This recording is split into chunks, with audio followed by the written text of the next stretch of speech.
Oke guys, kembali lagi bersama saya TN Bro, dan di video kali ini saya akan membahas awal terciptanya bumi.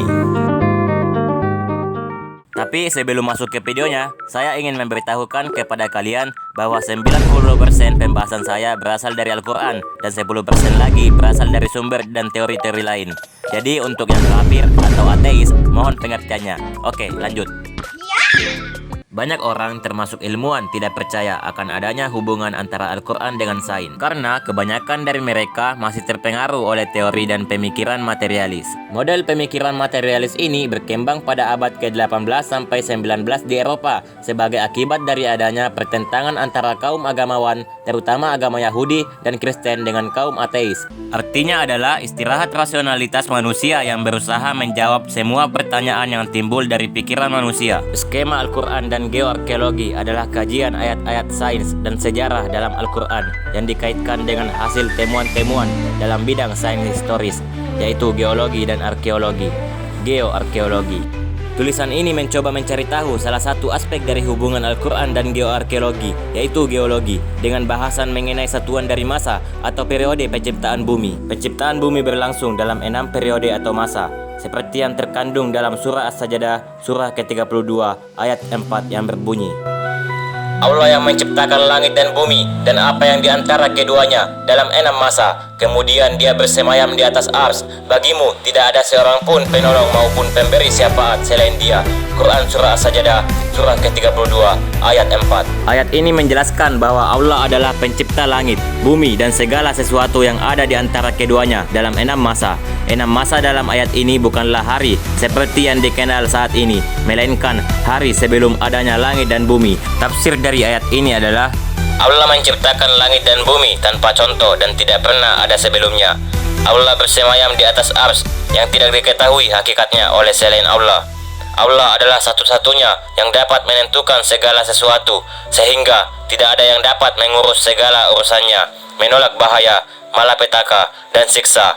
Allah memperingatkan manusia untuk tidak menyembah selain Allah.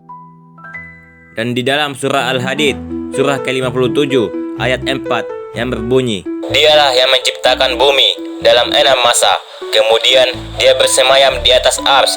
Dia mengetahui apa yang masuk ke dalam bumi dan apa yang keluar dari dalamnya, apa yang turun dari langit dan apa yang naik ke sana, dan dia bersama kamu di mana saja kamu berada.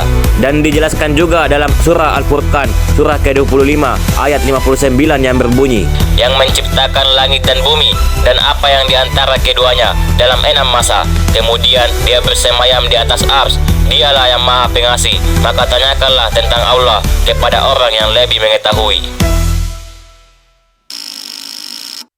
Keenam masa ini kemudian dibagi lagi menjadi dua, yaitu penciptaan bumi itu sendiri, yang berlangsung dalam 2 masa, dan 4 masa berikutnya adalah proses pelamparan bumi, seperti yang sudah dijelaskan oleh Allah pada surah Fussilat ayat 9-10 yang berbunyi, Katakanlah, pantaskah kamu ingkar kepada Tuhan yang menciptakan bumi dalam 2 masa, dan kamu adakan pula sekutu-sekutu baginya?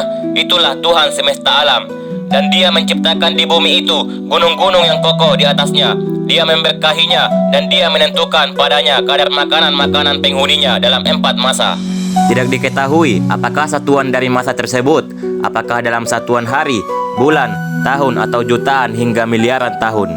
Dalam surah Al-Mu'minun ayat 57 disebutkan bahwa proses penciptaan alam semesta ini termasuk bumi adalah lebih besar dari penciptaan manusia. Makna kalimat lebih besar dalam Al-Mu'minun ayat 57 ini mungkin ada penyelesaian dengan proses yang lebih lama karena penciptaan terjadi secara bertahap, bukan seketika, seperti yang terkandung dalam surah Ar-Rum ayat 8 yang berbunyi, Dan mengapa mereka tidak memikirkan tentang kejadian diri mereka?